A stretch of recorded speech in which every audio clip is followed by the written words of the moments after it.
Resonance और delocalisation ये दोनों टर्म्स आप 11th से पढ़ते हुए आ रहे हैं। सो मैं आपसे पूछता हूं क्या दोनों ही सेम हैं क्या, और अगर अलग हैं तो फिर दोनों में क्या अंतर है? पूछा मैंने कुछ? साले मैंने कुछ पूछा? हाँ दोस्तों, दोनों ही बेहद अलग है। डीलोकलाइजेशन कुछ और है और रेजोनेंस कुछ और है। डीलोकलाइजेशन एक आसान सा कॉन्सेप्ट है, इसे तो मैं एक्सप्लेन करूंगा।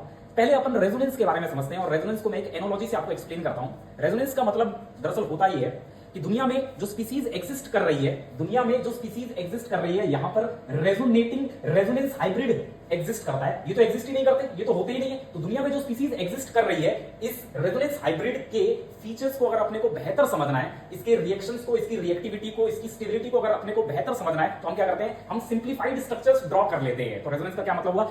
मतलब जो स्पीसीज एग्जिस्ट कर रही है, ये स्पीसीज थोड़ी सी कॉम्प्लिकेटेड है। इस स्पीसीज को बेहतर समझने के लिए, इसके फीचर्स को, इसके कैरेक्टरिस्टिक्स को और आसानी से समझने के लिए हमने सिंप्लीफाइड स्ट्रक्चर्स ड्रॉ कर लिए हैं। मतलब इसको समझने के लिए सिंप्लीफाइड स्ट्रक्चर्स ड्रॉ करना रेजोनेंस है।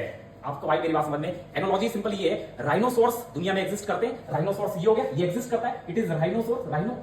और इस राइनोसोर्स के जो कैरेक्टरिस्टिक्स है, इसको बेहतर समझने के लिए यूनिकॉर्न को आप समझिए। यूनिकॉर्न एक घोड़े जैसा दिखने वाली स्पीसीज है, लेकिन एग्जिस्ट नहीं करती, फिजिकल वर्ल्ड में नहीं होती। और दूसरा ड्रैगन, ये भी मतलब राइनोसोर में कुछ कैरेक्टर्स, राइनोसोर के कुछ कैरेक्टर्स ड्रैगन एक्सप्लेन कर सकता है, इसके कुछ कैरेक्टर्स यूनिकॉर्न एक्सप्लेन कर सकता है, लेकिन ये दोनों ही फिजिकल वर्ल्ड में एग्जिस्ट नहीं करते। ठीक रेजोनेटिंग स्ट्रक्चर्स की तरह दुनिया में तो रेजोनेंस हाइब्रिड एग्जिस्ट करता है।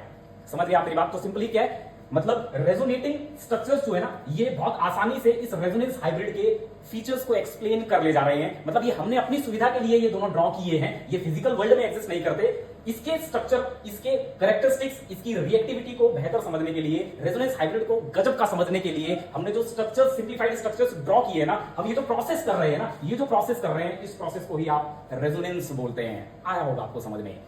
और डीलोकलाइजेशन की अगर हम चर्चा करें तो इसका मतलब क्या है? मतलब दो एटम के बीच में एक इलेक्ट्रॉन पड़ा है, दो इलेक्ट्रॉन पड़ा है, चलता है। लेकिन यही दो इलेक्ट्रॉन अगर तीन एटम के बीच में चले जाएं तो फिर वो क्या हो जाएगा? वो स्प्रेडेड इलेक्ट्रॉन है, वो डिस्ट्रीब्यूटेड इलेक्ट्रॉन है, वो डीलोकलाइज्ड इलेक्ट्रॉन है। तो मतलब डीलोकलाइजेशन आपको कहां देखने को मिलेगा? रेजोनेंस हाइब्रिड में। मतलब ये क्या है? ये डीलोकलाइजेशन है। इलेक्ट्रॉन का कई लोकेशंस, कई एटम्स पर डिस्ट्रीब्यूटेड होना डीलोकलाइजेशन है। जबकि इसके कैरेक्टरिस्टिक्स को, इस रेजोनेंस हाइब्रिड के कैरेक्टरिस्टिक को बेहतर समझने के लिए ड्रॉ किए गए सिंप्लीफाइड स्ट्रक्चर्स रेजोनेंस हैं।